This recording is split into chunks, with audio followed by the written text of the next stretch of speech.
Bonsoir à toutes et à tous et bienvenue dans votre émission Faites de la télé 3.0 qui s'installe maintenant sur votre télévision. Eh bien, nous sommes très heureux de vous retrouver. Voilà, dimanche dernier, c'est avec Luc et ses chroniqueurs. Eh bien, je suis là. Bonsoir Luc.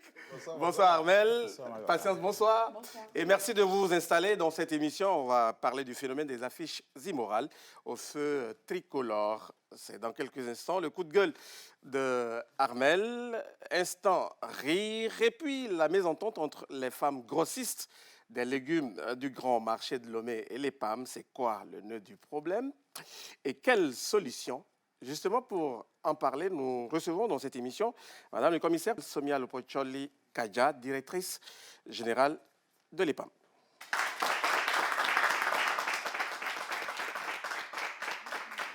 Bonsoir. Bon, là, c'est mieux.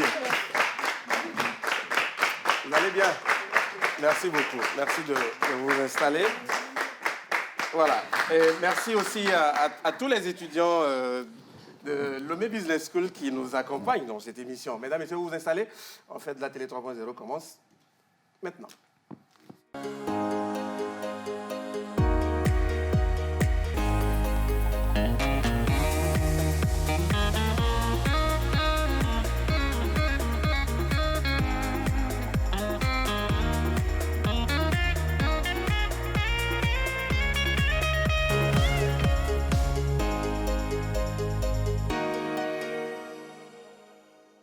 Voilà, si vous venez d'arriver, eh bien, vous faites de la télé sur la télévision togolaise et nous, on est très contents de vous compter parmi les faiseurs de la télé. Luc, Armel. Et Luc d'abord, ça va? Ça va. Dimanche? En forme, tranquille. Tranquille, voilà. Ouais, comme d'habitude. Armel? Qu'est-ce qu'il y a? Non, rien. Ça va? Pour une fois, j'ai rien d'autre, j'ai rien à dire. Okay. Un week-end, un dimanche tranquille. D'accord. Après l'église, on se concentre toujours à faire rétrospective de la semaine. Okay. Mais il faut toujours penser à mettre le Seigneur devant toute chose. J'aimerais juste le rappeler à un certain dénommé colonel ici, qui se dit pianiste. Donc, qui va aller. Il est ou pas? Mais jugez pour la fin que vous ne soyez Mais sinon, ça va. Ça va. Très bien. Madame Patience Adivon. Oui, bonjour. De Lomé Business School. Oui, bonjour. Donc, vous allez bien? Oui, ça va comme un dimanche. Et votre dimanche? Tranquille. Très bien. Foufou, et puis après... Ah, super. Le prochain dimanche, invitez-nous. D'accord. Ça le fait? Oui, vous serez les bienvenus. Merci beaucoup. Et sur le fauteuil rouge, notre invité, c'est bien Madame le commissaire divisionnaire de la police Somia Lopocholi Kadja, directrice générale de l'EPAM. Bonsoir. Bonsoir, bonjour, bonsoir. Bon. Oui, bonjour. C'est bien cela. Vous allez bien? Je vais bien. Merci d'avoir accepté notre invitation. C'est moi qui vous remercie. Je salue les téléspectateurs. Ouais. En tout cas, c'est vraiment un plaisir de vous avoir. Et avec vous, on va parler un peu de ce problème qui vous oppose aux femmes revendeuses de légumes. Le plaisir est partagé. Très bien. Voilà. Avant donc de nous tourner vers notre invité, on va déjà commencer avec le dossier de la semaine. Et aujourd'hui, nous parlons de ce phénomène qui ne cesse de grandir, ces affiches immorales que nous voyons très souvent, sinon généralement, au feu tricolore. Samuel fait le constat là, et puis derrière, on en parle.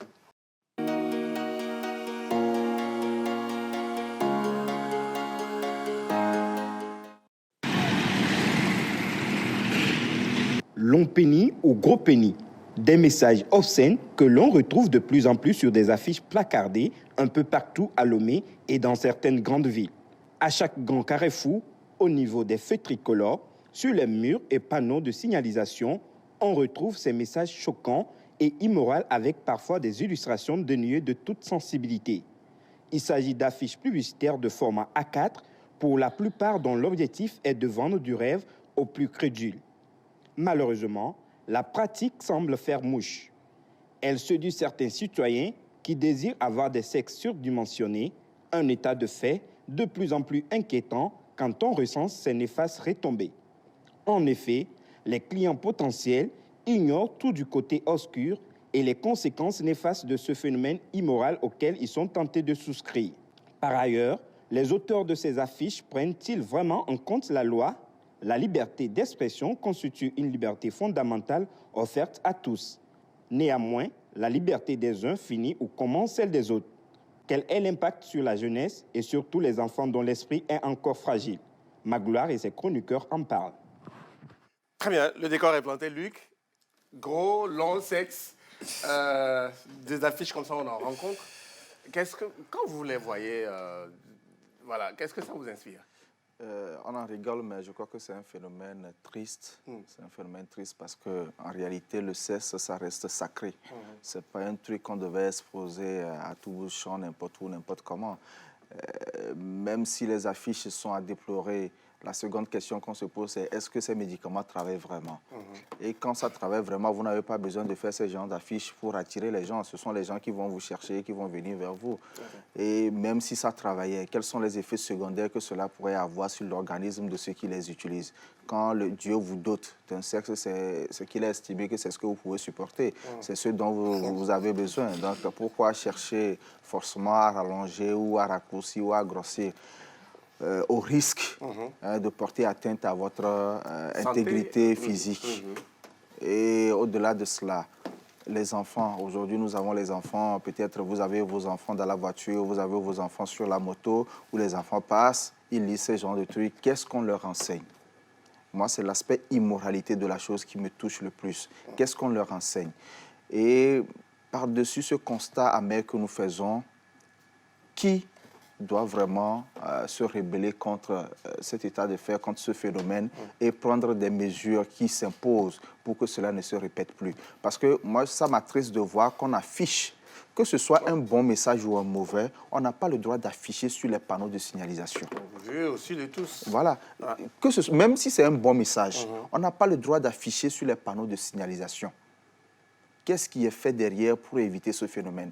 Il faut que, je ne sais pas si c'est du ressort des mairies ou qui doit s'en charger, mais je crois que quelque chose doit être fait. Surtout que le message n'est pas bien. On doit vraiment, l'État, je dis ça comme ça, l'État doit prendre les mesures qui s'imposent pour mettre fin à ces phénomènes parce que moralement, ça ne tient pas. Et ensuite, les dégâts que ça cause au niveau de la santé, je crois que ça ne serait pas aussi bien. Ah ouais, si les auteurs continuent par poser ces genres d'actes, c'est qu'il y a aussi quelque part des demandeurs. Bien sûr, il y a assez de demandeurs. Je suppose, vu le nombre d'affiches qui sont placardées. Je qu'il y a assez de demandeurs. Excuse-moi de te couper. Il y a assez de demandeurs parce que... Non, Je demande. Non, je le dis pourquoi. J'ai l'impression que tous les tradithérapeutes aujourd'hui, pour vendre, il faut parler sexe.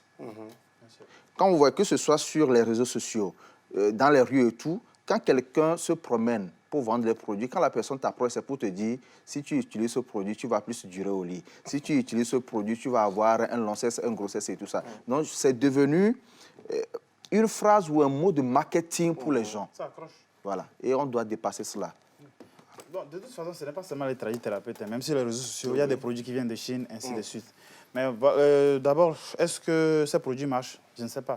Il va falloir peut-être demander à quelqu'un qui a déjà testé. Il faut déjà l'identifier. Tu peux faire le constat, voilà. Identifier pour pouvoir lui poser la question. Voilà, il faut comprendre que ces personnes utilisent une stratégie marketing bien précise. Parce que c'est vrai que, vu notre tradition africaine, on a beaucoup de pudeur. Donc, d'abord, c'est un peu mal vu qu'un homme fier dans sa peau aille vers un médecin ou un tradithérapeute dit bon, j'ai tel problème par rapport à mon côté sexuel, ainsi de suite, bien intime.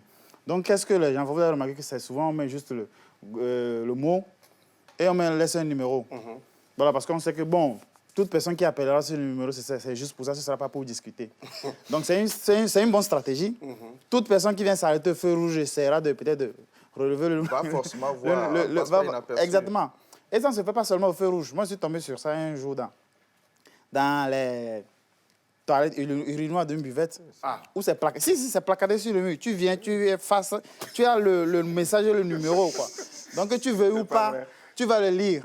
Donc, c'est une stratégie que ces personnes sont en train de développer. Maintenant, côté obscène, bon, peut-être que cela doit être encadré. Parce que c'est vrai, on a toujours un peu de pudeur.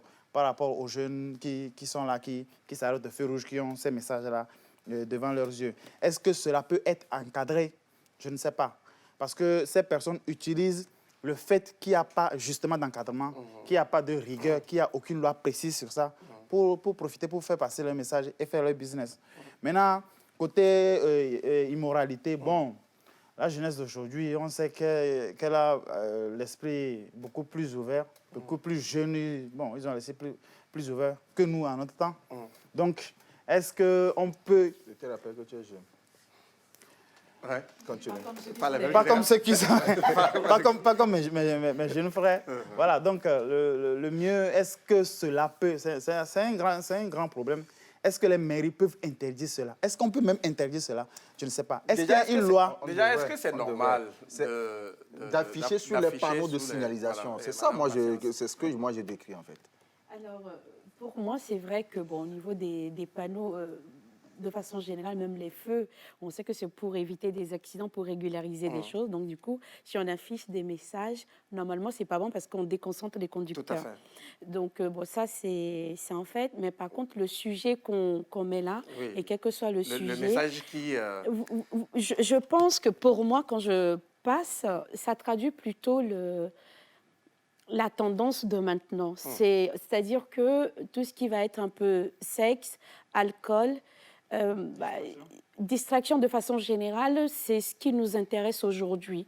Et un businessman, il prend toujours là où il y a des opportunités. Lui, il ne se pose pas la question, est-ce que si je l'affiche là, il va avoir un accident? Si mon produit, là, il y a des conséquences, vous lui demandez un peu trop. Il suppose que celui qui vient doit normalement être suffisamment informé pour faire très attention. Donc, pour moi, je ne suis pas choquée parce qu'aujourd'hui, vous pouvez mettre 2 affiches où vous envoyez 2 messages. Celui qui parle du sexe, quand on va faire les stats, les gens ont plus lu.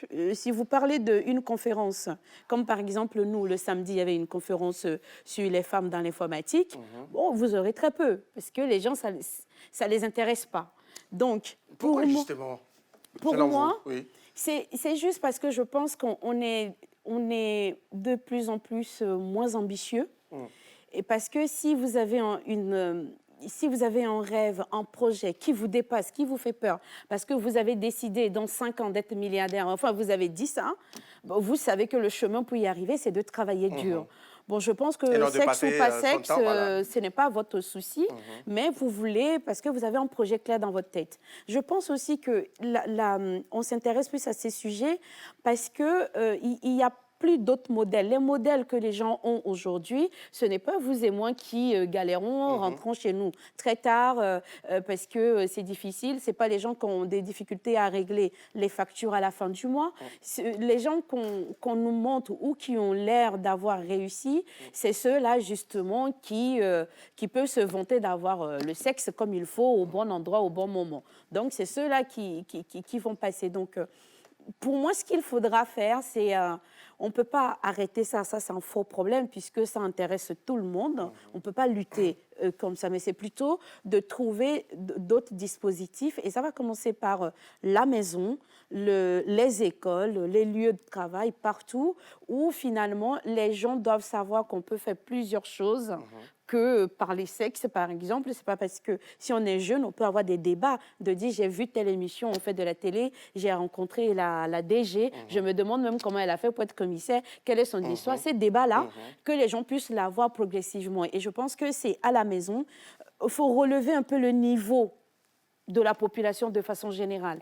Quand on est là, nous jeunes, on veut la musique, la danse, enfin c'est ce qu'on veut faire. Ailleurs, vous regardez dans d'autres pays, les jeunes, ils sont en train d'essayer de construire une voiture, parce que c'est ce qu'on leur a dit. Oui. Donc voilà, pour moi, c'est ça. C'est la tendance, on ne peut pas lutter. Vous dites de ne pas afficher, ils vont tout le temps afficher. D'ailleurs, on vous dira, c'est parce que c'est bon que vous dites de ne pas afficher. Par contre, il faut sensibiliser la population pour dire, si vous estimez que vous avez un petit sexe, que vous voulez un médicament, peut-être il va falloir passer par cette voie. Et étudier aussi, qu'est-ce que les gens recherchent en allant vers un truc qui est discret. Donc, peut-être qu'on peut avoir officiellement, au niveau des hôpitaux, des trucs où quand tu arrives, on ne demande pas qui tu es, qu'est-ce que tu veux faire, mais plutôt, quel est ton problème? Est-ce que je peux, de façon légale, en tout cas, t'aider, par exemple, à revoir ton sexe ou tout ce qu'on veut? Très Pour bien. moi, c'est ça. Armel, Luc, je crois que c'est Luc qui l'a dit, hein, le bon Dieu nous a doté chacun De ce qu'on peut supporter, de ce qu'on peut gérer. supporter, oui, mais est-ce que si forcément avoir un sexe surdimensionné pour pouvoir mieux satisfaire une femme ou Dans l'absolu, je dirais non. Peut-être que c'est un complexe Ok. par toutes ces personnes. Bon, je ne sais pas. Mais le problème est aussi générationnel parce que les jeunes d'aujourd'hui sont beaucoup plus... Bon, je ne veux pas dire jeunes.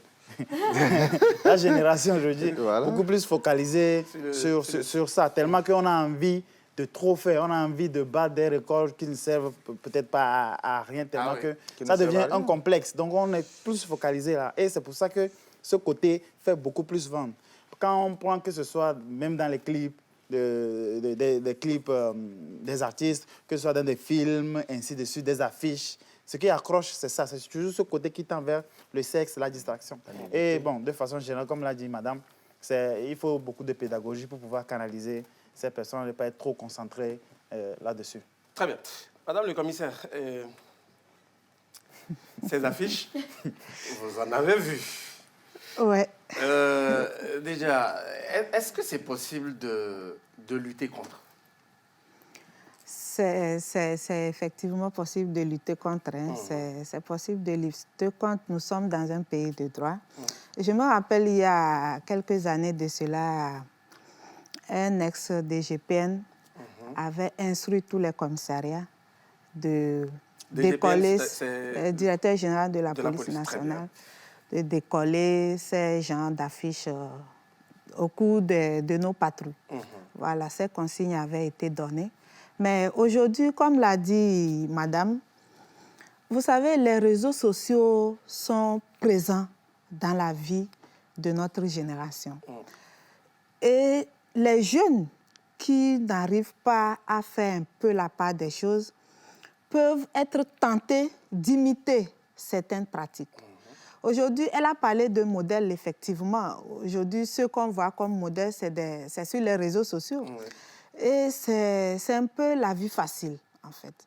Les gens qui sont partis de rien, sur les réseaux sociaux, ils sont devenus importants, c'est le virtuel. Justement. Et là, c'est le virtuel. Oui. Mais la jeune génération ou nos jeunes frères et sœurs n'arrivent pas à faire vraiment la part des choses. Parce que le virtuel reste le virtuel, mais il y a la vie réelle également. On peut lutter contre cela. Hein. Vous savez, la police, les autorités locales, aujourd'hui, nous avons des mairies, plusieurs mairies. Je pense que tout le monde peut concourir à la lutte contre ces genres de pratiques. Effectivement, la sensibilisation, peut-être faire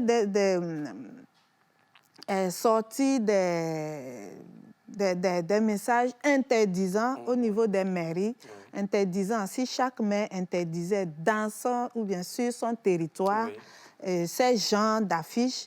Et là, maintenant, avec le concours de la police, je pense que... Surtout que les auteurs laissent aussi leur contact. Voilà, ils laissent leur contact. On peut sensibiliser, commencer par sensibiliser effectivement ceux qui laissent ces affiches. Mais en dehors de la sensibilisation, il faut aussi le bâton à un moment donné pour qu'on puisse commencer par sanctionner et que ça marche.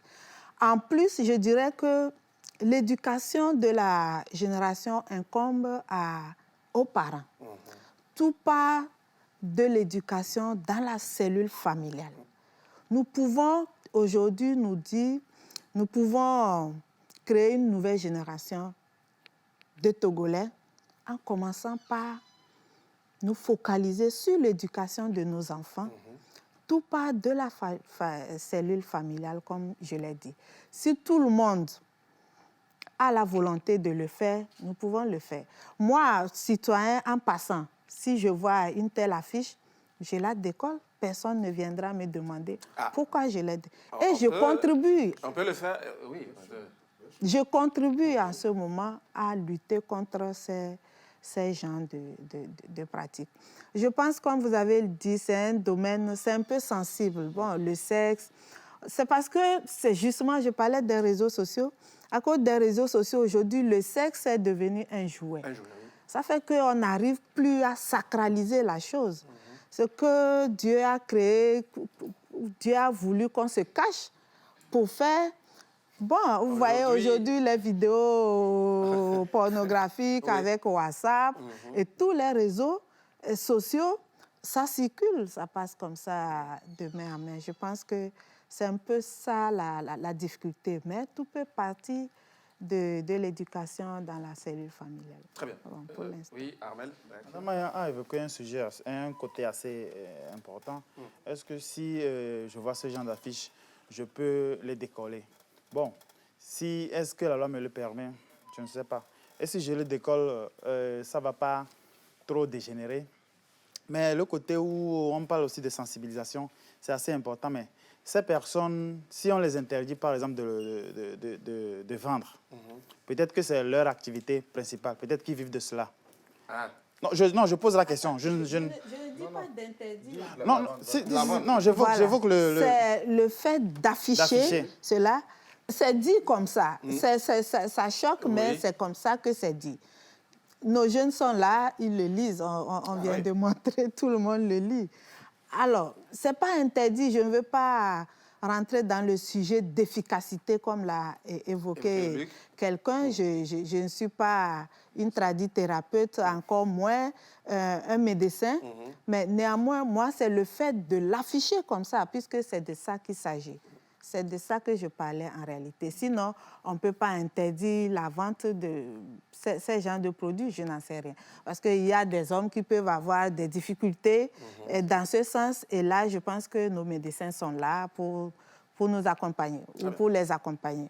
Très bien. Voilà. Oui, Luc? Oui, je pense qu'on peut les décoller facilement parce que, d'abord, ce n'est pas réglementaire. Le fait d'aller afficher ce genre de messages sur des panneaux de signalisation, je ne vois aucune loi. De mettre des affiches, il faut Voilà. l'autorisation Oui, de la mairie. il y a un autre exemple. Vous n'allez jamais voir ces gens de personnes coller ces affiches-là en journée. C'est la preuve. Vous n'allez jamais les voir coller ça en journée. Souvent, c'est la nuit. Pourquoi est-ce que ces personnes viennent coller la nuit? Parce qu'ils ils savent que c'est illégal ce qu'ils font. Donc, toi qui viens décoller ça, en réalité, tu rends service à la société. Et personne ne viendra, un policier ne viendra pas t'arrêter parce que tu as décollé ce genre d'affiche d'un panneau de signalisation. Non? Non? OK. Oui, Madame Patience. Je pense aussi peut-être pour les jeunes, et souvent, c'est ce qu'on nous a toujours répété. Bon, moi, je l'ai répété, mais ceux qui nous regardent, donc la taille, la forme, c'est pas ce qui compte. Hein, c'est la manière, voilà, et puis la manière donc de procéder. Et puis, il faut que ça corresponde à votre conjoint ou conjointe. Donc, du coup, je pense qu'à partir de ce moment-là, quittons ces choses-là. Les gens font du business, ils vont toujours afficher, mais nous, concentrons-nous sur l'essentiel, nous-mêmes, la personne avec qui nous sommes, et allons dans les hôpitaux. Maintenant, demandons aux hôpitaux aussi d'utiliser cette voie-là pour faire aussi proposer des services comme ça, mais discrètement. En gros, c'est comme si je peux venir parler de ces sujets sans forcément donner mon nom, prénom, mais au moins c'est un médecin que j'ai devant moi et qui me conseille, qui m'oriente. Peut-être qu'il faut, c'est une piste aussi. Très bien. Merci. Armel, pour terminer. Hein. Pour terminer, le fait d'avoir ce genre de complexe, je ne pense pas que ce soit un problème à cacher. Vous allez vers votre médecin, ce n'est pas un truc à faire sous anonymat. Comme l'a précisé madame, quand vous avez un tel problème avec votre partenaire, vous en discutez et vous allez régler le problème. Mais bon, je profite aussi pour dire, ces personnes qui font ce genre de messages, bon, moi je les félicite beaucoup parce que la technique de... Non, laissez-moi y aller. La stratégie marketing, elle est impeccable. Le moins, c'est 2 mots, ça choque, mais ça capture. Non, sérieux, ça attire notre attention. Si la preuve, on en parle aujourd'hui, c'est parce que ces personnes ont mis juste 2 mots affichés quelque part. Mais on pas encouragés en tout cas. Non, je ne les encourage pas, mais bon, ils sont assez smart. Okay. Donc, plus vivement que ce secteur, cela soit régularisé.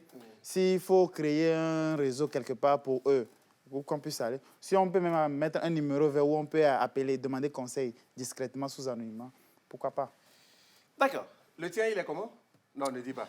Bon, allez, merci. Je voudrais qu'on s'arrête là.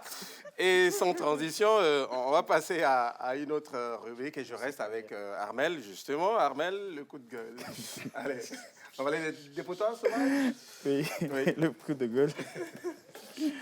Pour ta question, sinon je suis cabier, donc comprendre qui pourra. Non, quel rapport?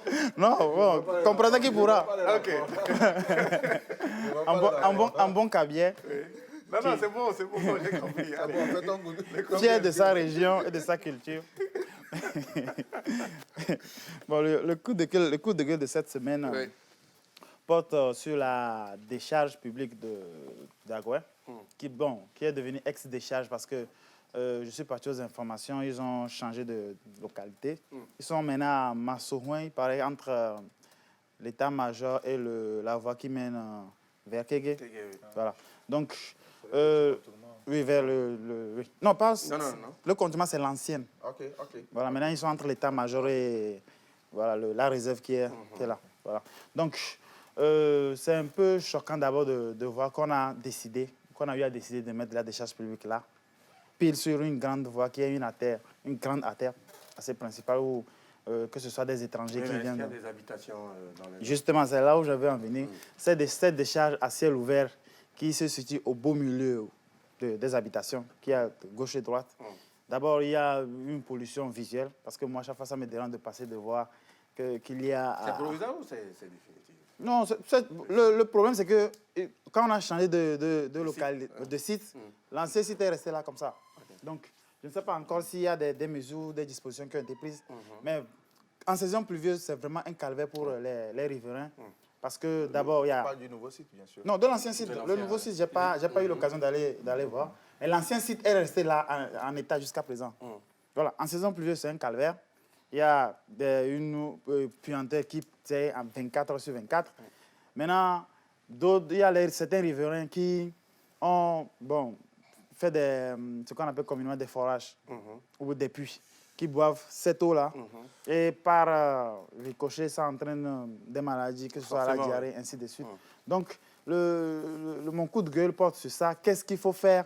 Comment est-ce qu'il faut retraiter ce site? S'il faut recycler tout cela. Et maintenant, essayer de créer un site assez vert pour pouvoir assainir d'abord et puis visuellement rendre joli ce site qui est sur une grande voie, la voie du contournement. Si les gens, tu parles de l'ancien site? Tu parles de l'ancien site. Le nouveau site, je n'ai pas eu l'occasion d'aller voir comment ça se fait. Mais l'ancien site a été laissé comme ça et les riverains en souffrent tous les jours jusqu'à présent. Donc il faut vivement trouver une alternative. Une solution. Je crois que le dépotoir, il faut aller d'abord à la source. Pourquoi est-ce que le dépotoir a été mis là-bas? Le dépotoir public a été mis là-bas. Je crois qu'au départ, c'est une zone marécageuse, déconseillée à l'habitation. Je crois qu'au départ, c'était ça. Maintenant, par la force des choses, Lomé s'agrandit, nous le savons. Les gens se sont installés et tout. Maintenant, ceux qui ont creusé des forages, sur quelle base ils l'ont fait? Est-ce qu'ils ont eu des autorisations? Parce qu'aujourd'hui, vous ne pouvez pas, parce que j'ai ma maison, j'ai mon terrain, je vais me permettre de creuser ou j'ai les moyens de faire mon forage. S'il te plaît, et Armel, ce que je dis, c'est important. Ce n'est pas parce que j'ai les moyens que je vais tout de suite appeler les services, venez me faire mon truc de forage et puis c'est bon. Non, il faut des autorisations. Il y a des services adaptés. Allez voir, est-ce que la zone où je suis, est-ce qu'il n'y a pas peut-être un WC? Je ne suis pas dans un bas-fond et il y a un WC en haut là-bas qui peut-être au niveau de la nappe phréatique, il y a des déchets qui viennent. Et en réalité, on doit sonder tout ça avant de forer, avant de vous procurer de l'eau à travers le système de forage. Maintenant, je ne sais pas si ça a été fait à la base. Oui, voilà. Ouais. Maintenant, avant que le site ne soit abandonné, je crois qu'à un moment donné, on s'est rendu compte que, OK, le gap qu'on voulait combler, le vide qu'on voulait combler là-bas, maintenant c'est fait, on peut changer de site. Là où je suis d'accord avec toi, il faut un suivi. Quand vous changez de site, il faut voir. L'objectif est atteint, oui. Mais après, vous faites quoi de cet endroit? Maintenant, il n'y a plus de zone marécageuse, il n'y a plus de trous. Vous faites quoi de cet endroit? Comment est-ce que vous le transformez? Surtout qu'il y a des habitations. C'est le suivi là qui doit être fait. Mais en amont, je crois que les habitants aussi devraient prendre le soin de contacter les services qui ont la charge de ces gens qui ont la charge des forages et tout ça pour s'assurer de ce qu'ils font pour ne pas tomber dans cette histoire de santé où leur intégrité physique pourrait être mise en danger. Je suis tout à fait d'accord avec toi. Tu as raison sur toute la ligne. Maintenant, dis-moi, une zone... Tu as raison sur toute la ligne, là, on n'en parle plus. Voilà. Maintenant, dis-moi, dans cette zone qui est pratiquement oubliée, où il n'y a pas comment est-ce que je vais le dire, où la TDE n'a pas de branche. Attends, laisse-moi finir. Où la TDE n'a pas de branchement jusque-là. Où c'est difficile d'accès, comme tu l'as dit. Où il n'y a pas la CT, ainsi de suite. Comment est-ce que ces personnes... Est-ce que tu as vu... Attends, si, avant de te laisser terminer, quand on déclare une zone marécageuse, comment je vais dire ça? On dissuade... Attends, quand c'est une zone marécageuse, on dissuade la population de s'installer là. Et pour dissuader la population de s'installer là, on n'amène pas le courant, on n'amène pas l'eau. C'est une autre stratégie de l'État pour dissuader les gens de s'installer. Maintenant que c'est fait, c'est pour ça que je dis, maintenant que c'est fait, toi, citoyen qui viens, c'est ta santé d'abord, en fait. C'est ta santé d'abord. Même s'il n'y a pas un suivi, toi, tu peux aller vers les services compétents et pour demander, pour te renseigner, qu'est-ce que je peux faire pour que ma santé soit préservée. Donc, parce que quoi qu'on dise, comme je l'ai dit, au départ, c'est une zone marécageuse. Je n'en dis combien. Donc, on va donner la parole aux autres. Alors, Patience, pense quoi de cette situation? Oui, c'est vrai que c'est triste, c'est dommage. Donc, il y a la santé de nos frères, nos mères, nos enfants. Mais j'étais sur un autre, je ne sais plus c'était quelle émission, mais on avait abordé aussi ce sujet. Et là, ce que j'avais appris en dehors, peut-être que cette zone elle est spécifique, mais il paraît qu'avant, on avait fait des grands dépôts justement qui se retrouvent finalement entre les habitations. Donc, on ramassait les ordures dans nos maisons, on venait déposer là, mais censé être provisoire. Donc, c'est provisoire, le temps de les prendre maintenant, d'aller vers les vrais centres de décharge. Et il fut un moment où, justement, on a eu des soucis au niveau des transporteurs, les transporteurs de ces... Donc, ça veut dire que c'est resté un peu dans les quartiers comme ça. Donc, les gens se plaignaient. Je pense qu'il y en avait même qui avaient vu les maires dans certaines localités. Donc, du coup, ils sont partis voir le maire qui promettait de pouvoir reprendre les choses. Et je pense que, bon, ça se fait progressivement. Donc, le centre dont vous parlez, je ne sais pas si c'était un truc justement dans ce cadre-là où on met d'abord et après on le prend vers les grandes décharges, ou c'est plutôt des poubelles, mais en tout cas oubliées d'une certaine façon. Quoi qu'il en soit, c'est sûr que ce n'est pas une bonne façon de faire, puisque déjà on nous sensibilise de ne pas jeter les ordures chez nous devant nos maisons. Nous prenons le soin de payer, en tout cas, des mensualités au niveau des mairies pour que les mairies puissent pour collecter et les amener dans de grands centres. Des centres, en fait, qui peuvent servir aussi d'idée business pour d'autres personnes, parce qu'il y a des gens qui vont venir faire des tris là-dedans. Il y a d'autres qui vont utiliser pour pouvoir faire après des productions d'engrais ou tout ce qu'on peut imaginer. Donc, du coup, c'est aussi des trucs de business. Pour moi, ça revient à la même chose. C'est ce qu'on a toujours dit. Il faudrait, lorsque nous avons des idées, penser les idées jusqu'au bout. Oui, on veut collecter les ordures dans les ménages, on les dépose quelque part et puis après on en fait quoi? Donc, et lorsqu'on va jusqu'au bout, je pense que ça devrait normalement fonctionner. Tous ceux qui font les tri, le recyclage, il y a des business là-dessus. Eux, ils pourraient aussi aider. Ils peuvent même payer aussi pour pouvoir aider les communes à pouvoir le faire. Donc, pour moi, c'est ça. Ce qui est déjà fait, on va dire c'est trop tard, c'est fait. Mais maintenant, les populations, ils ne vont pas déménager parce qu'ils veulent dormir dans un premier temps. Ils ne vont pas déménager. Est-ce que suffisamment les communes ont les moyens pour pouvoir traiter les endroits le plus rapidement possible? Je pense que non. Donc, ils ont aussi... Vous allez pas le je pense que... Parce que sinon, il aurait... C'est pour ça que j'ai dit je pense, mais je pense qu'il l'aurait fait parce que je ne peux pas être maire et puis je passe dans ma commune et je vois que... Donc, je me dis, humainement, ils auraient pu, mais après, vous savez, c'est des gens, leur poste, c'est un peu compliqué de pouvoir gérer. Donc, peut-être déjà la population, si vous avez... essayons de nous-mêmes peut-être faire des clôtures dans un premier temps. Ça va agrémenter un peu la vue, déjà. Les enfants qui aiment faire de dessin, ils peuvent venir dessiner tout autour une fois qu'on a fait notre clôture. Donc, voilà, un peu de graffiti. Ça fait que ça va résoudre un problème. Et deuxième problème, maintenant, ça va être profond et ce n'est que les spécialistes qui pourront traiter les environnements concernés. Très bien. Oui, le problème des décharges intermédiaires. Aujourd'hui, vous allez constater que les autorités ont fait un effort. Aujourd'hui, on a un centre d'enfouissement technique à Arépé. Et tout ce que vous voyez comme décharges dans les communes, ce ne sont que des décharges intermédiaires. Ces ordures sont collectées après pour la décharge finale aujourd'hui, qui est le centre d'enfouissement technique d'Arépé. Donc, au niveau des ménages, les collectes sont faites par les petites entreprises. Je pense que les mairies sont en train de s'organiser aujourd'hui. Et ils sont en train d'organiser les entreprises collectrices des ordures ménagères dans leur territoire de compétence. Ça fait que, je me dis que d'ici peu, le problème ne se posera plus parce qu'aujourd'hui, effectivement, au niveau de toutes les communes, elles sont en train de s'organiser et d'organiser les entreprises qui font les collectes des ordures ménagères dans les ménages. Oui, parlant de mairie aussi, les coûts doivent être aussi revus parce que la dernière fois... Non, à la baisse, parce que la dernière fois, moi, j'ai reçu... Ah oui. Non, mais la dernière fois, moi, j'ai reçu une facture que je n'ai pas aimée. Je sors d'une maison où je payais 350 francs. J'arrive quelque part d'autre en mettant une facture de 2000 francs par mois. Quelle ordure je produis pour payer 2000 francs par mois?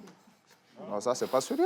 C'est pas l'occasion de gagner. Ont besoin de moyens. Oui, mais trouvons d'autres... trouvons d'autres taxes. On ne fixe pas les taxes en fonction de, je ne sais pas, peut-être de la beauté de la maison. Oui, 2000 francs par ménage, pas par maison. 2000 francs par ménage. C'est pas normal. Oui, le mois. Pourtant, je suis seul. Non. Les autres, ils sont 10. Pourquoi je dois payer pour les autres? Luc, le message est passé. Bon. C'est important. C'est important. Bon, allez, Armel, pour conclure. J'espère juste vivement que ce coup de gueule ne rentrera pas dans les oreilles de ceux qu'on trouvera une solution, même si elle est provisoire, surtout par rapport à la pollution visuelle, je l'appelle ainsi. Parce que utiliser cette belle voie et être tombé tout le temps en face même si c'est provisoire. Madame a fait une bonne proposition. Il y a l'hôpital qui est en train d'être exactement à côté. Aussi. Je crois donc, que ça va permettre d'arranger la zone. Vivement que ce soit provisoire, faire une petite clôture avec des graffitis jolis, ce ne sera pas une si mauvaise idée. Après, il faut trouver une alternative et même une solution par rapport aux riverains qui, par souci de ne pas mourir de soif, cher Luc, ont creusé ces forages et ces puits. Même si c'est pour trouver une alternative, il va falloir aussi trouver une solution à ces problèmes. Allez, très bien. Oui, Madame le commissaire. Au problème de forage, nous pouvons peut-être conseiller les ménages, après avoir effectué son forage, de faire analyser l'eau. Cela nous éviterait de faire face à un problème de santé publique dans des zones pareilles. Très bien. Merci beaucoup. Et à suivre tout à l'heure, l'instant promo avec Madame Patience, Divan, qui va nous parler encore une fois de LBS et un peu de l'entrepreneuriat pour jeunes. Oui, c'est ça. Et puis l'instant rire, et avec notre invité, on va parler un peu de ce différend qui oppose les femmes aux femmes grossistes des légumes du grand marché de Lomé. Vous restez donc avec nous.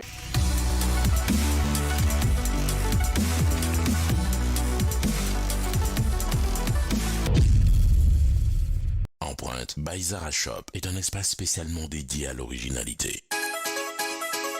Tout pour l'habillement, des chemises aux costumes, passant par les chaussures et tous les accessoires de mode, le tout de marque Zara, toutes tendances confondues, hommes, femmes et enfants. Empreinte by Zara Shop vous accueille dans son cadre réservé uniquement aux habits pour hommes. Vous y trouverez des costumes vestes complets et en demi-saison de marque Del Papo, des chemises café coton, et vous n'aurez que l'embarras de choix. Nous mettons à votre disposition des chaussures de différentes marques avec des finitions exceptionnelles, accompagnées de leurs accessoires pour ceux qui veulent de la haute couture. Tout ceci est disponible et à prix imbattable grâce à la marque BCBG Max Azria. Le glamour s'offre à vous, s'exprime avec force et puissance. Zara Lomé, l'empreinte de la différence.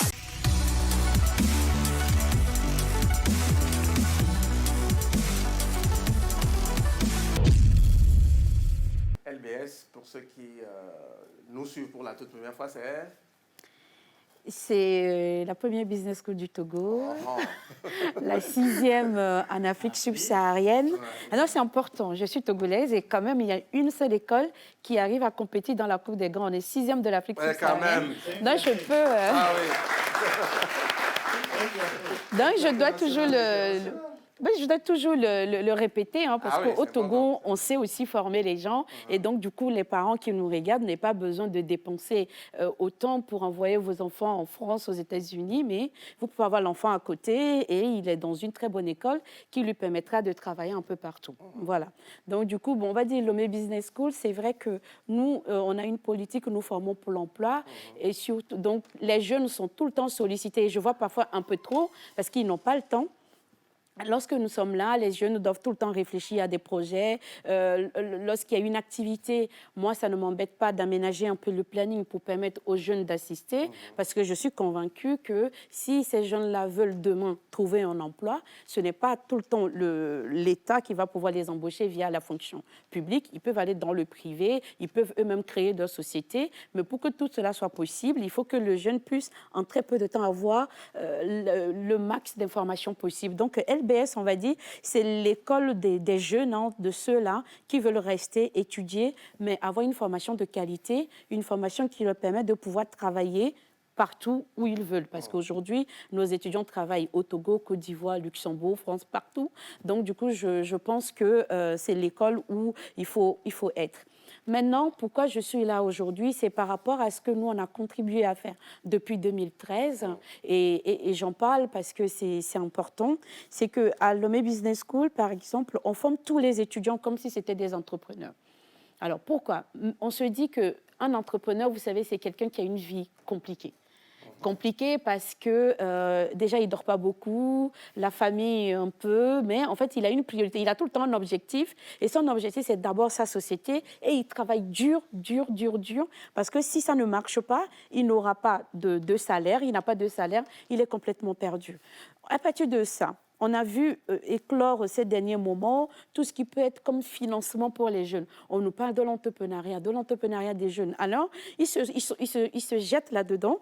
Et puis, ils vont parfois même prendre des financements et puis ils font rien. 3 ans après, la société n'existe pas. C'est des gens qui ne savaient même pas ce que ça voudrait dire l'entrepreneuriat. En dehors d'avoir une bonne idée, vous pouvez avoir une très bonne idée, mais vous ne pouvez pas vous-même diriger cette société-là. Non, mais il faut le savoir. Donc, nous, et aujourd'hui, c'est de ça que je veux parler, c'est qu'on l'a compris très tôt depuis 2013 et les étudiants, ils font du projet innovation. Vous arrivez chaque année, vous êtes obligés de réfléchir à un projet innovant. Et après, vous allez faire des pitchs de projets. Donc, ceux qui sont sélectionnés, on a un incubateur. Je pense que localement, ici, c'est rare d'avoir une école, surtout une école privée, qui a un incubateur en son sein. Du coup, l'étudiant qui a un bon projet, qui veut entreprendre, il rentre dans l'incubateur de l'école. En parallèle, il continue ses études. N'oublions pas, l'entrepreneuriat, ça ne marche pas facilement. En tout cas, c'est difficile.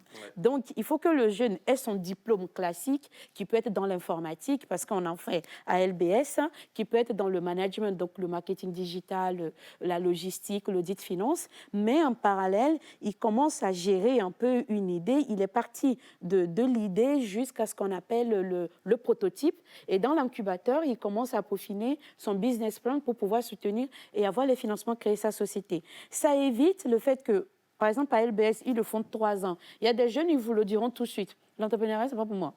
Parce qu'en fait, il a expérimenté. On a la semaine qu'on appelle CEIC, qui se fait avec Théo Lam, que je pense que les gens connaissent de plus en plus au Togo, et son équipe, où ils viennent le matin à 7 h. Parfois, ils vont rentrer à 22 h, parfois à 23 h. Il y en a où certains, les parents, ramènent la nourriture pour manger. Parce que sur une semaine, on les mettait un peu dans la tête d'un entrepreneur qui a un objectif, peut-être un produit à sortir.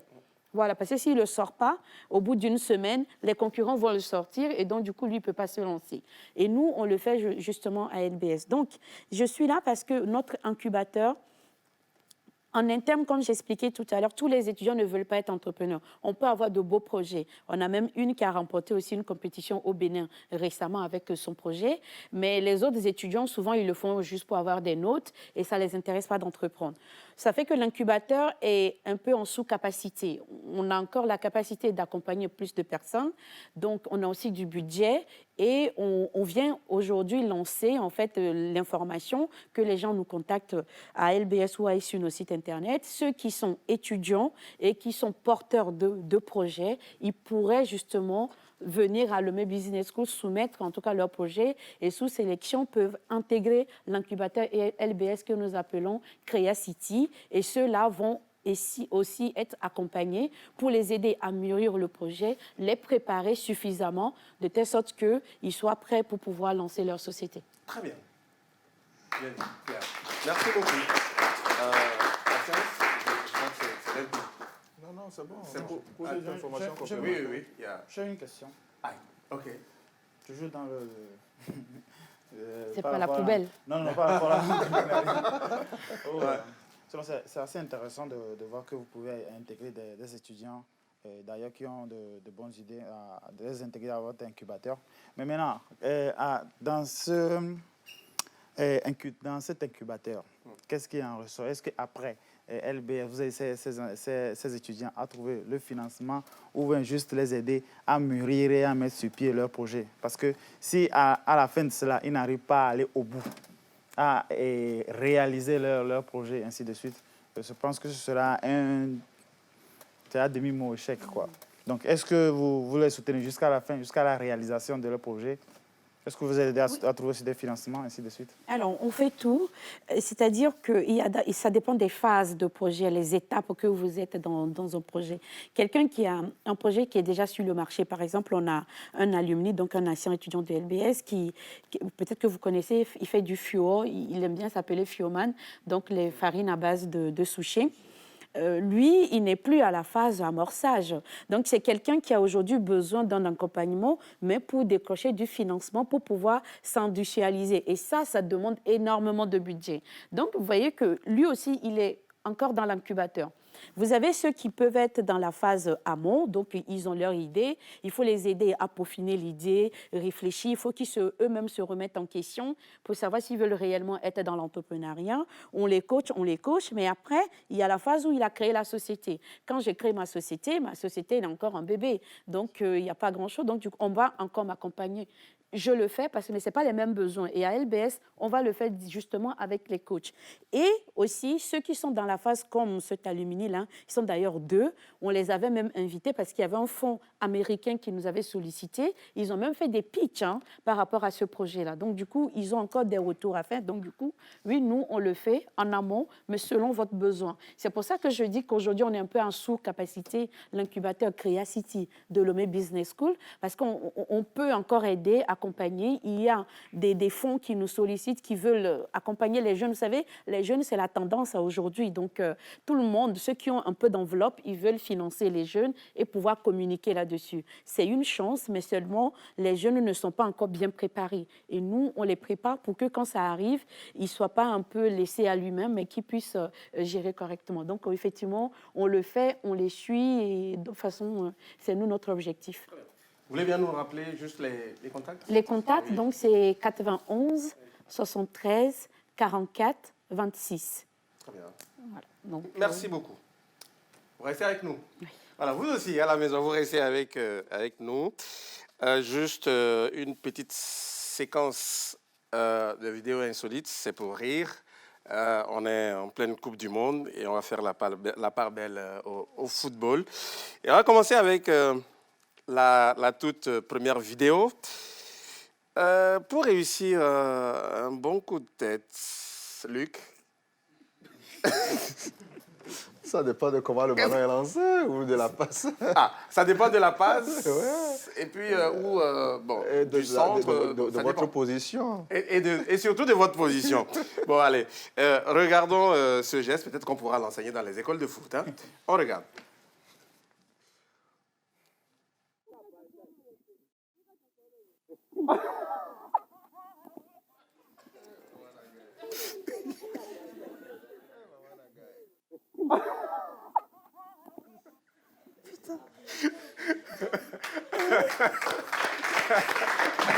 Bon, allez, voilà. Je crois qu'il a voulu goûter au gazon. Rien ne va dans Mais cette je vidéo. l'imagine. Rien ne va. Oui, c'est vrai que bon, ça fait rire, mais il paraît hein, justement que les joueurs, même les vrais joueurs, les coups de tête, les professionnels, c'est pas bon pour la santé. Et il y a justement des associations qui commencent à émerger un tout petit peu parce que apparemment ça fait qu'ils ont des maladies plus tard. Donc c'est encore tendance. Donc du coup, s'il n'a pas réussi, il faut même plus qu'il essaye. C'est bien fait de nous avoir passé. Allez, on va continuer avec la seconde vidéo. Vous savez, généralement, on jubile après avoir réussi son tir au but. Mais le monsieur, il a fait carrément le contraire. On regarde.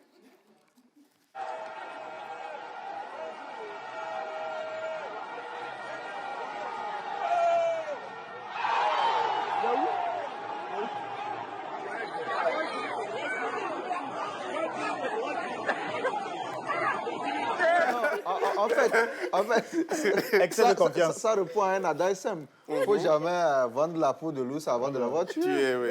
Ça, c'est excès de confiance. Il était trop confiant. Excès de... de confiance. Excès de confiance. Bon, une vidéo qui n'a rien à voir avec du football. Oui, il y a des rêves comme ça. Quand ça vous arrive, c'est la catastrophe derrière. On regarde d'abord.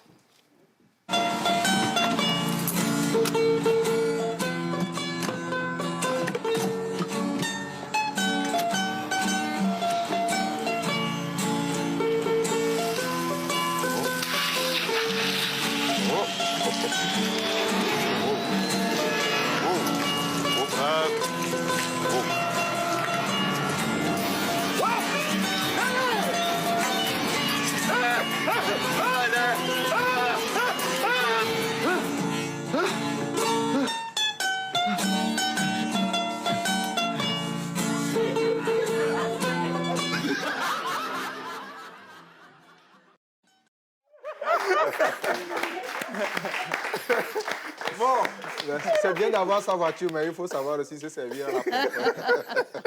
Non, mais en fait, je pense que c'est un rêve prémonitoire parce qu'il a mal interprété. Est-ce qu'il n'a pas fait pipi au lit? Voilà. En fait, c'était pas la pompe. Le son subconscient lui disait réveille-toi, tu risques. Donc, il n'a pas compris. bon, la dernière vidéo, je vous laisse vraiment l'apprécier. On la regarde. Et puis, je vous pose juste une question derrière. On y va.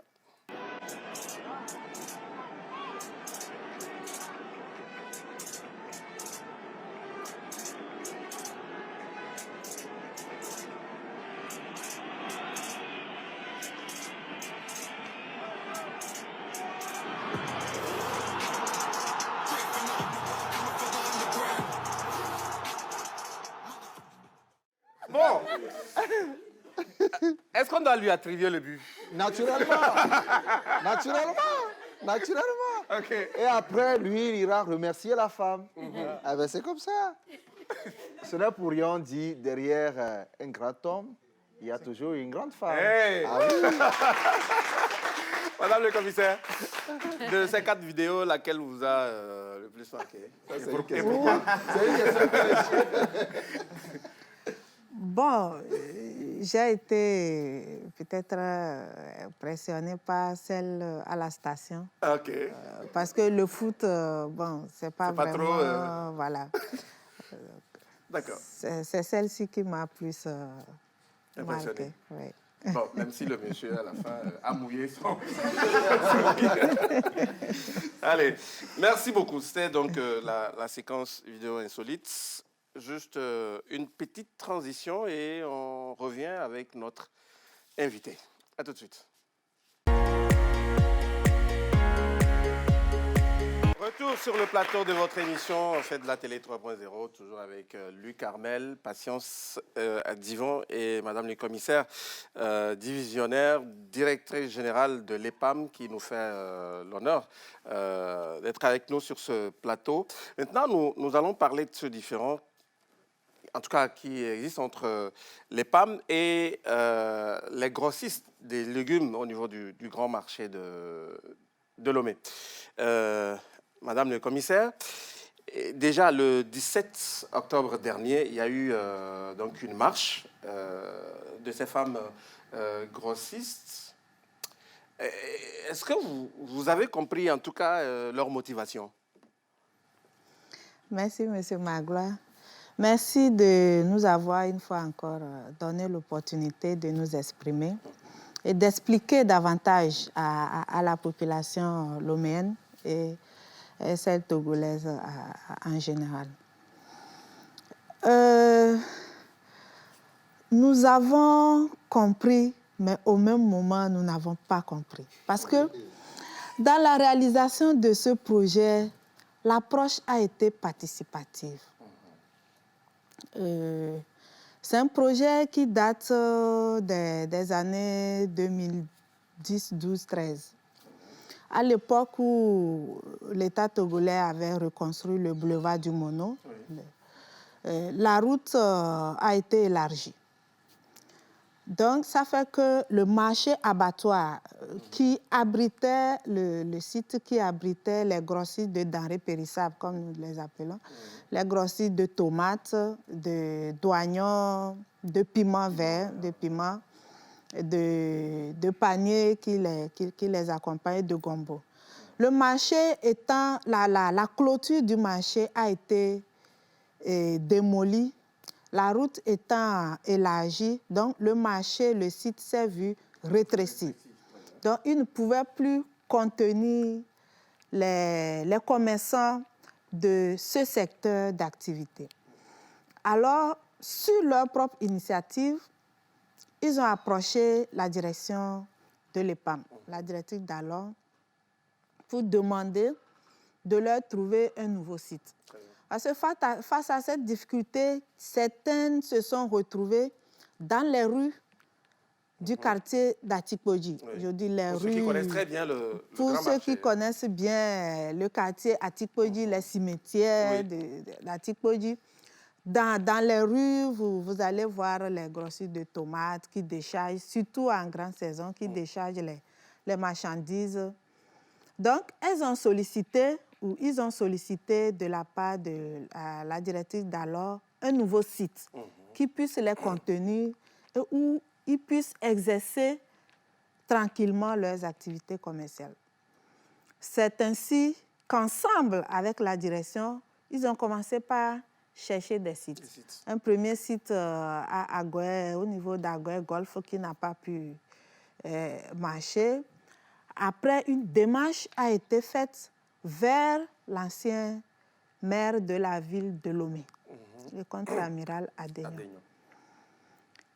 Et c'est le maire, à l'époque, vous connaissez l'actuelle clôture de l'université de Lomé, n'existait pas il y a quelques années. Oui. Donc l'université de Lomé, en tout cas le domaine, s'étendait jusqu'au niveau de la bretelle Klikame, en tout cas au niveau des rails. Oui. Voilà. Donc à un moment donné, il y a eu un projet de rétrocession d'une partie de l'université, des terres de l'université. Donc, en ce moment, le maire, dans la rétrocession de cette terre, il y a des réserves administratives qui ont été dégagées.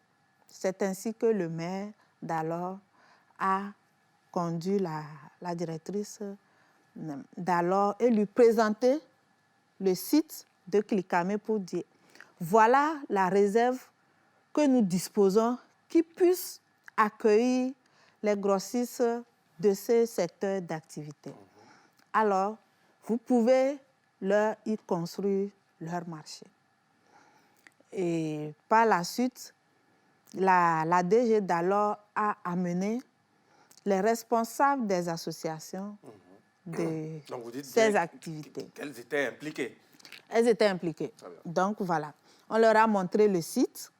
Le site était nu. On leur a montré le site, donc, que c'est ici qu'on va vous construire votre marché. Et les démarches pour la clôture du site avaient commencé. En 2018, en février 2018, quand nous avons pris service à l'EPAM, ce dossier était prioritaire, puisque quand vous prenez le boulevard du Mono, en grande saison de tomates, pour les riverains qui viennent de Baguida, d'Ave-Pozo, les heures de déchargement de ces marchandises, la circulation devient très compliquée là-bas. Donc, ça fait qu'il fallait leur construire rapidement un marché pour qu'on puisse les délocaliser sur le site. C'est ce qui a été fait et nous avons commencé, nous avons eu des réunions sur le site avec les concernés. Et je me rappelle, c'était à la première réunion, à mon arrivée, qu'elles m'ont fait savoir que le site était insuffisant pour les accueillir tous, qui sont nombreux. Et là, comparé à l'ancien site? Oui, comparé à l'ancien site... À l'ancien site, oui, mais à l'ancien site rétréci, non. Je ne sais pas si... Non. Et expliquez mieux la chose. Oui. Est-ce que le nouveau site a beaucoup plus d'espace que l'ancien site? Disons, quand on dit ancien, c'est l'ancien site. Là où elle occupe actuellement. Actuellement, voilà. Oui, c'est que dans la démarche, en dehors des grossistes de tomates, l'EPAM a voulu y ajouter les grossistes de gombo. Celles qui font tomates font en même temps piment. Tomate, piment. Et il y avait aussi les grossistes d'oignons qui étaient concernés par la mesure. Alors, elles ont évoqué le problème d'insuffisance de sites. Donc, nous avons entamé des démarches pour voir s'il y avait des parcelles disponibles pour agrandir le marché. Le conseil d'administration de l'EPAM a autorisé l'acquisition d'une certaine parcelle à côté.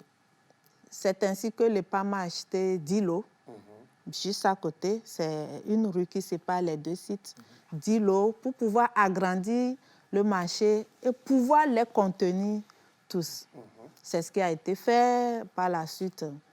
L'EPAM dispose d'un bureau d'études BTP qui nous aide à construire les hangars, tout ce qui concerne les travaux. Donc, le responsable, le chef du bureau de l'EPAM les a approchés. Parce que suite à une réunion ensemble avec le bureau d'études BTP de l'EPAM, nous avons instruit qu'ils puissent passer, qu'ils puissent échanger avec elles pour voir quel type de hangar il leur faut pour leur type d'activité, parce que c'est des denrées périssables.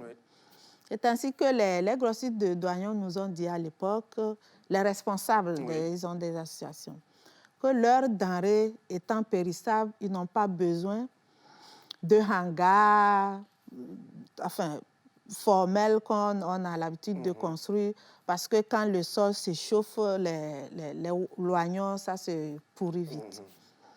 Donc, nous avons construit le marché en fonction des demandes, voilà.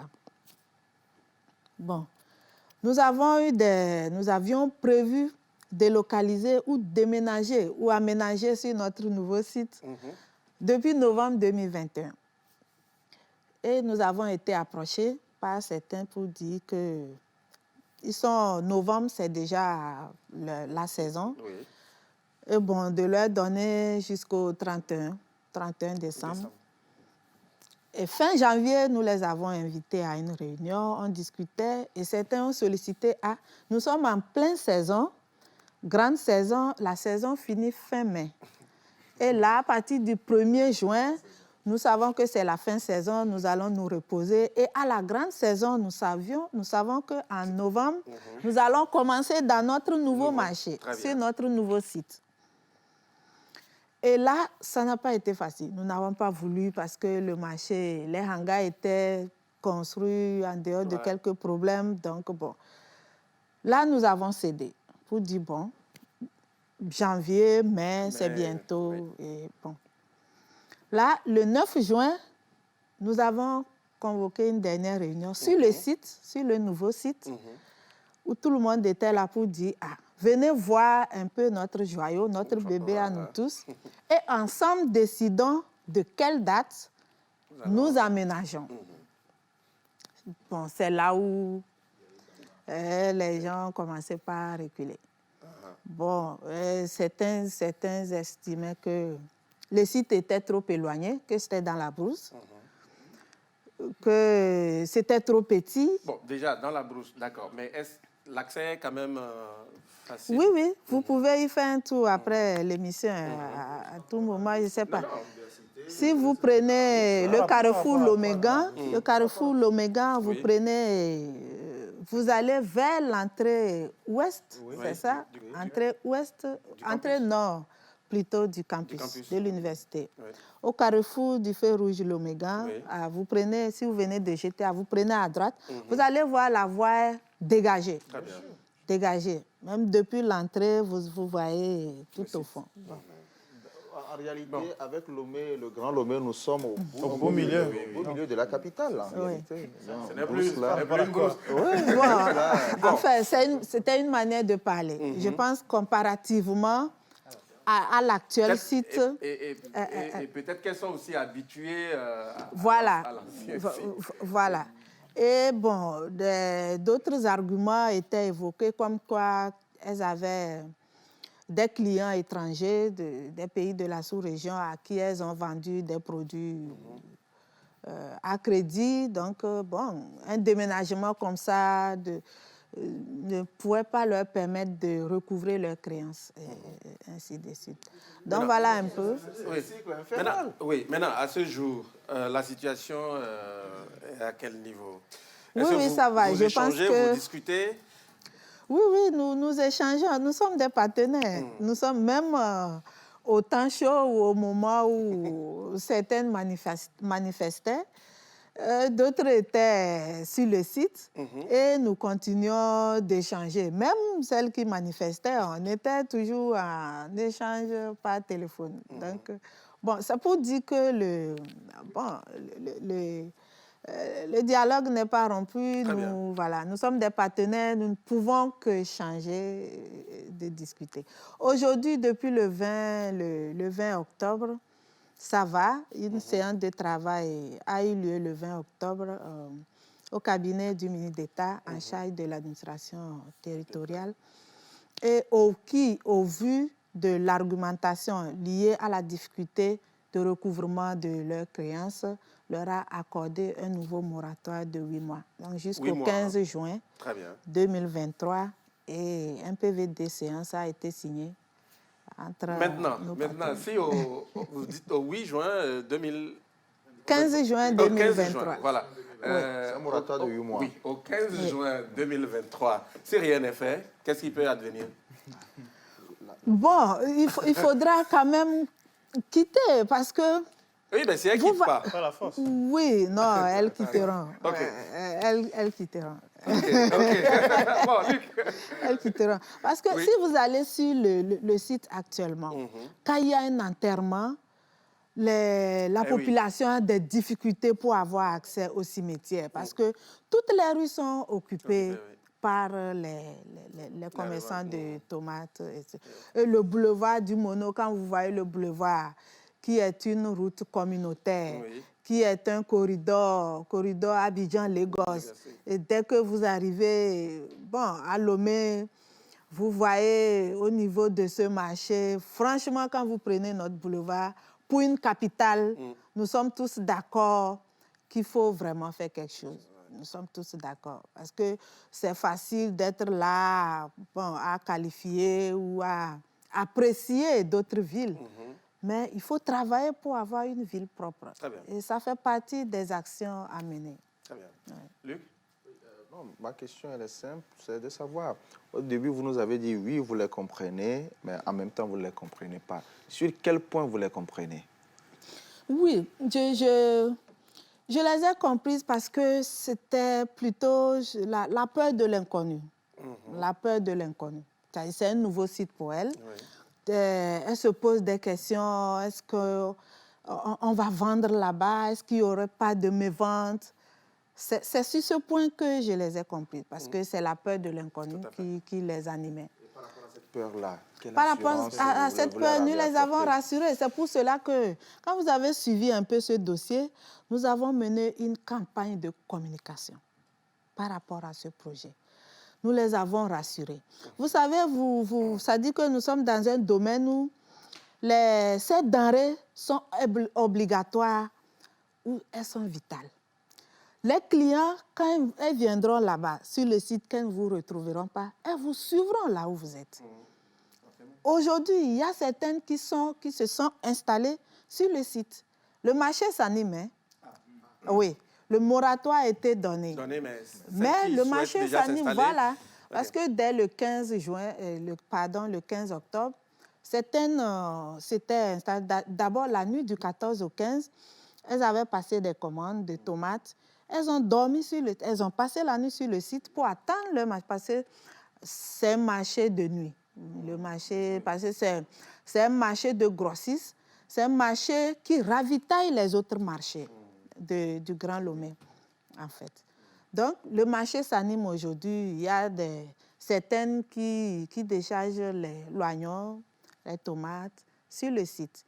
Il y a aussi la population environnante du quartier de Kilkamé qui attendait le marché pour animer. Et les gens sont ainsi. Je dirais toute la population de Lomé, je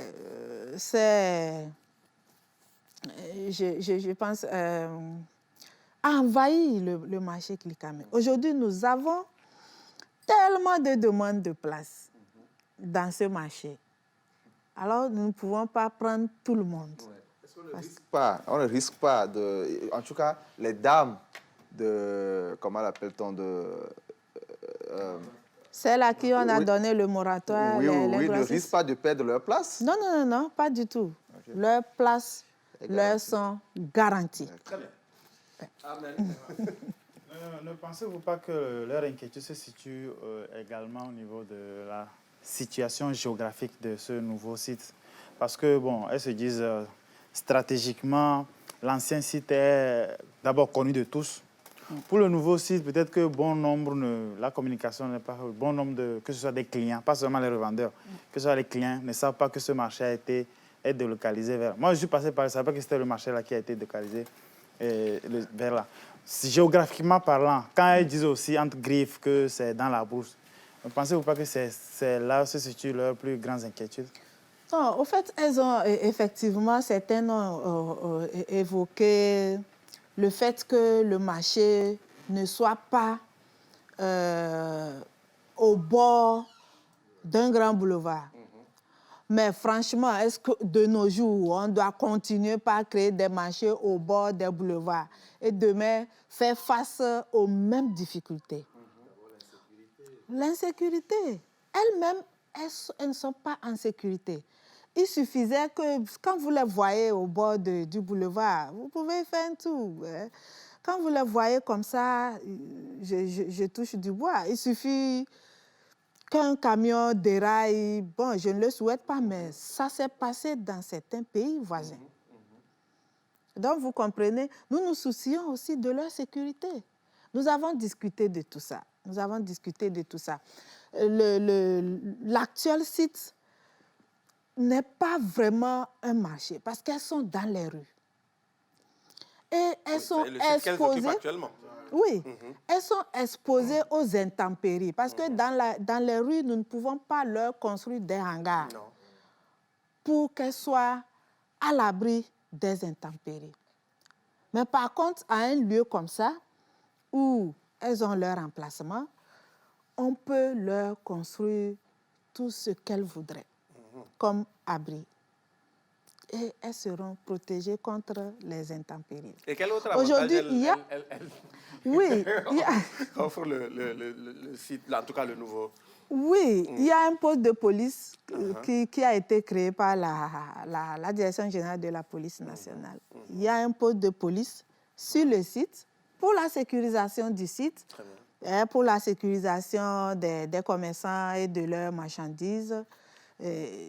Les agents de police étaient sur le site avant même la date d'aménagement ou de délocalisation. Donc, le site est éclairé. La voie avait des difficultés avant. Si vous passez aujourd'hui, vous allez voir que nous avons fait des efforts par rapport à la voie. Voilà. Il y avait au niveau de l'Oméga, au temps des pluies, il y avait un souci. Quand vous quittez le goudron pour aller sur la route, la voie non goudronnée, il y avait un souci, un ruissellement. L'eau a rongé. Nous avons construit un ponceau pour pouvoir permettre aux gros porteurs qui transportent ces marchandises de passer sans difficulté. La piste a été chargée. Super. Alors, au-delà de ces aspects que vous venez d'évoquer, il paraît que c'est un marché moderne. Qu'est-ce qui fait de ce marché, justement, un marché moderne, si je me permets de me répéter? Quand vous allez dans le marché, il est moderne parce qu'aujourd'hui, nos marchés qui sont là actuellement ne sont pas, quand vous allez dans le marché, on n'a pas une certaine organisation par secteur d'activité.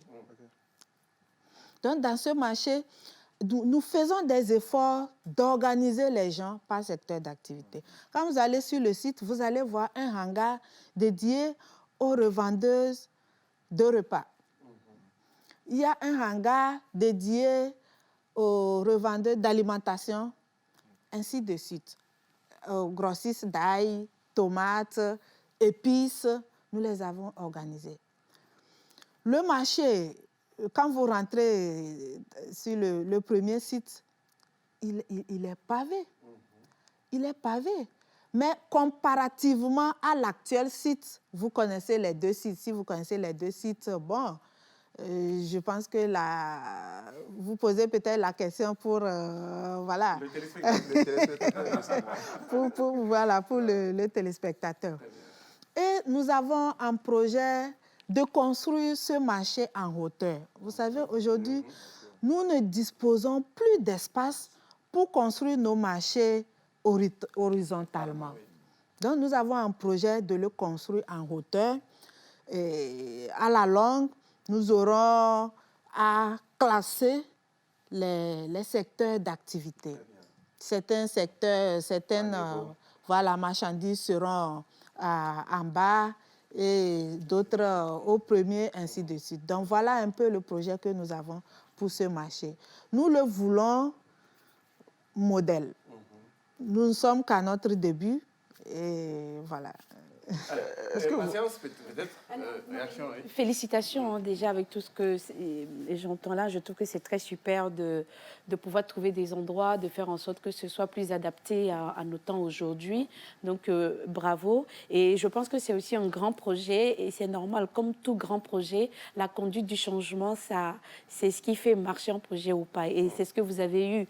Donc, les gens, c'est toujours difficile. J'imagine que peut-être parmi eux, il y a des dames aujourd'hui, peut-être que leur maman faisait ça, leur arrière. Donc, du coup, quand c'est historique comme ça, qu'on demande à quelqu'un de changer, c'est normal qu'il y ait des freins. Donc, c'est la conduite du changement. Je pense que pour un grand projet comme ça, vous êtes suffisamment équipés et conseillés pour pouvoir aider ces dames-là à changer facilement. Sinon, moi, ce que j'entends là, c'est vrai. Je n'ai pas eux leur version, mais ce que moi j'entends là, je trouve que c'est vraiment super et c'est à féliciter. Bravo.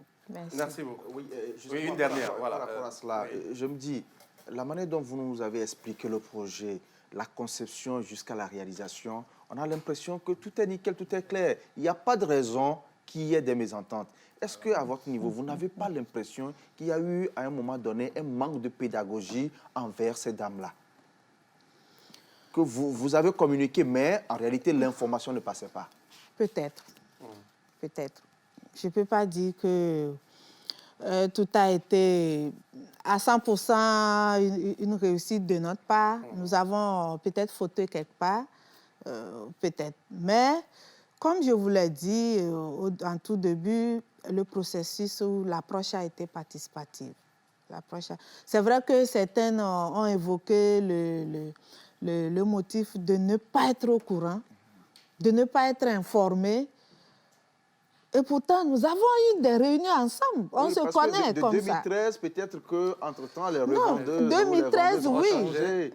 2013, oui, mais la clôture a été construite en 2017, avant ma prise de fonction.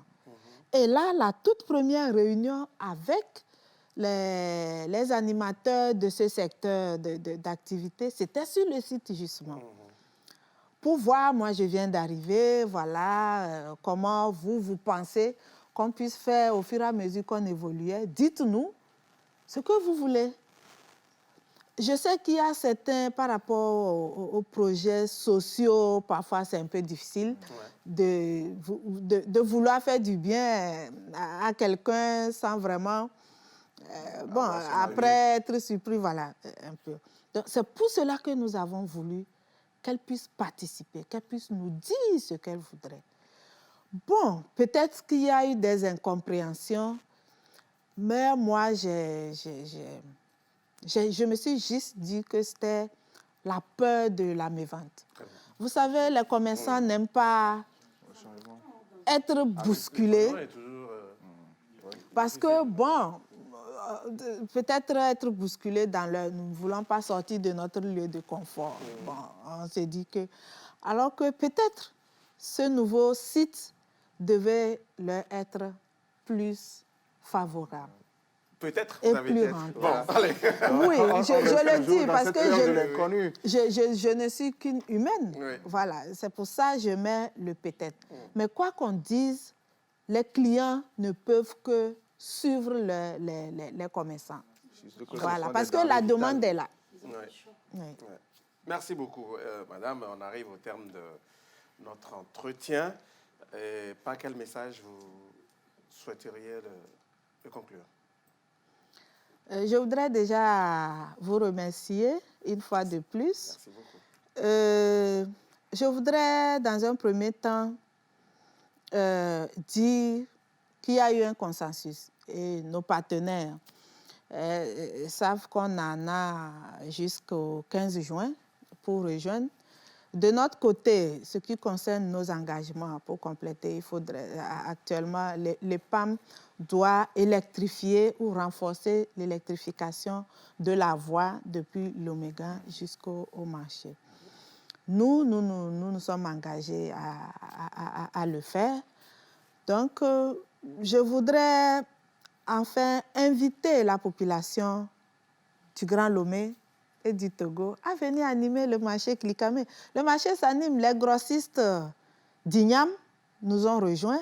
Ils déchargent chaque vendredi, ils déchargent les Ignam, en gros, les tubercules d'Ignam en gros. Donc, bon, c'est un marché qui est appelé à grandir. Mais il ne peut pas grandir sans les clients. C'est les clients qui animent le marché. Donc, nous invitons la population à venir animer le marché de Klikame.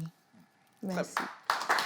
Merci beaucoup, madame le commissaire divisionnaire Somial Lopocholi Kadja, directrice générale de l'EPA. Merci d'avoir été avec nous et surtout merci d'avoir accepté l'invitation. Je vous en prie. Voilà. Luc, Armel, Patience, merci beaucoup. Merci. Voilà, merci aussi à vous, chers amis, de nous avoir accompagnés. Merci aussi à l'ensemble de l'équipe technique. Le grand merci, c'est à vous à la maison. Le 3.0 prend fin là. Si vous avez raté quelques numéros, eh bien, rattrapez-vous dans la rediffusion de 23h ce dimanche ou encore le vendredi prochain à 14h10. Le prochain, vous le savez, dimanche prochain. Allez, bon après-midi à tous.